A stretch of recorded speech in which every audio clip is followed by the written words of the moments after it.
Well, here's the lake I wanted to get to. You can see snowmobiles and stuff have already gone over it, so they look like old tracks, but it just dumped about another 18 centimeters in the last couple of days, so these are probably pretty fresh tracks actually, considering. Out here for my winter survival camp, I'll be probably just taking the edge of the lake all the way down. I was going to take a snowmobile track up through the bush, way up and around, but considering how much less effort it will be to skirt the lake, I'll probably take that instead. I'm up here for somewhat of a late start, so I got quite a ways to go before I get to where I want to set up my camp, and it gets dark about 4:30ish here, so I want to have enough time to set up my lean-to, firewall, and get enough firewood for tonight. I ended up leaving my hatchet back at the house.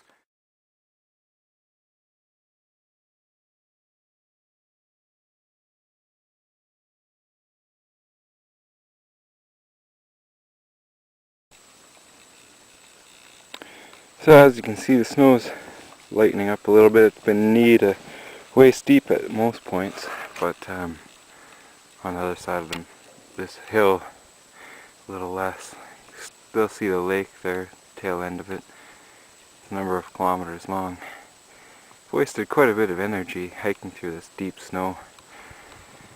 I was going to go quite a bit further into the bush, and depending on how deep the snow is over on the other side there, I think I may end up setting up camp nearer to the lake down there. Just for the sake of not having to walk as far. I'm definitely taking, I know there's a snowmobile track a few clicks up that way there, so I think I'm going to walk back on that after I'm done my survival trip. I just really don't fancy falling through that lake at any point, so I see there's deer tracks, but and they do look fresh.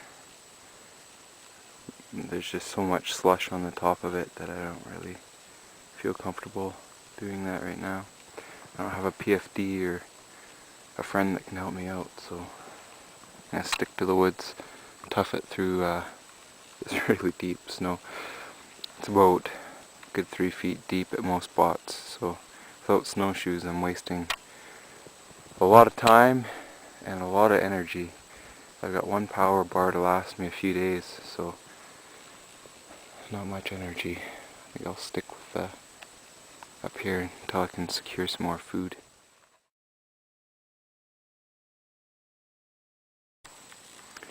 This is where I've chose to set up my little camp. I got a good natural fire break right against the log in the snow there, which I can build up between this tree and this tree if I need to, and put a beam. My lean-to will go from this tree right here. I put a main beam right across here and slant it down using a lot of the fallen over brush that's in the timber here. There's not, the snow's not too deep here, so it'll be fairly easy to clear out and fire somewhere around here. Looking at the wind direction, there's nothing coming towards me this way. Most of it seems to be coming in this direction, so I want my fire break to be here and the lean-to, and to protect the fire in the middle here out towards the lake.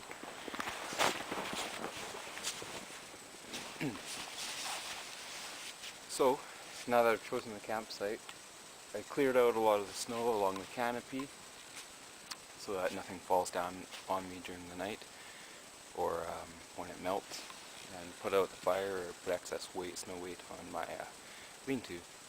So I'm going to take the advantage of the sunlight that I got left to build my lean-to and to clear this camp with any snow so that it's a little less muddy. I'm walking around. I want to keep a fairly tidy and clean campsite.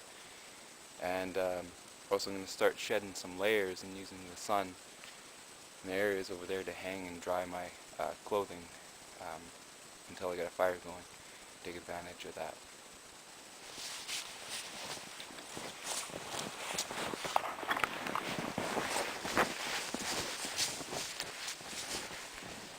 So I'm starting to make the beam, the cross beam for the top of the lean-to. This is where the pack saw and a heavier belt knife comes in handy to cut through the limb of the tree. After you mark out how long you want it, take off all the snags. Now again, given the temperatures being about, it's only about -4 right now, 4 or 5, that depending on some of the steels that you have for some of your knives, even for something as simple as taking the limbs off the tree, you want to have a good quality belt knife. A lot of the harder steels like D2 or the high carbon steels tend to chip really easily. And a chip knife in the bush, generally speaking, is no good. So, now I'll go attach this to my lean-to.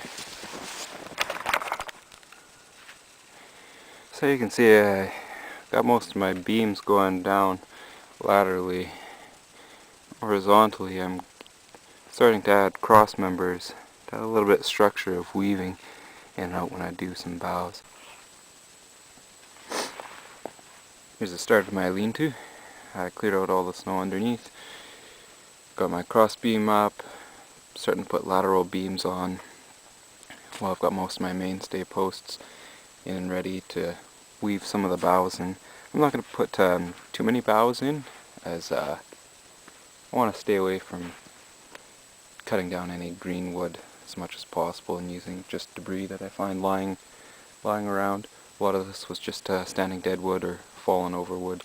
I know it's not too not as safe as a green sapling would be, but at the same time it's going to suffice for tonight. I know that it'll hold any snow weight that falls onto it. I also have these paracord bracelets, and I've also made some out of jute that I'm using for the lashings.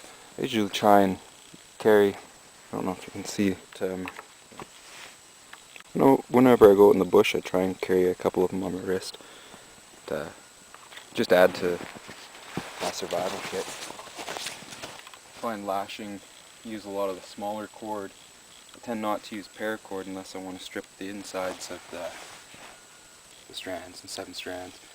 And I mean, with some of these, that's 8 feet long, 8 by 7.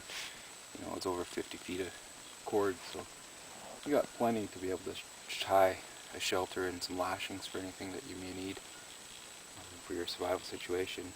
It's a good addition to have in your, along with your survival kit, for sure. You hear the crinkling of the mylar behind me.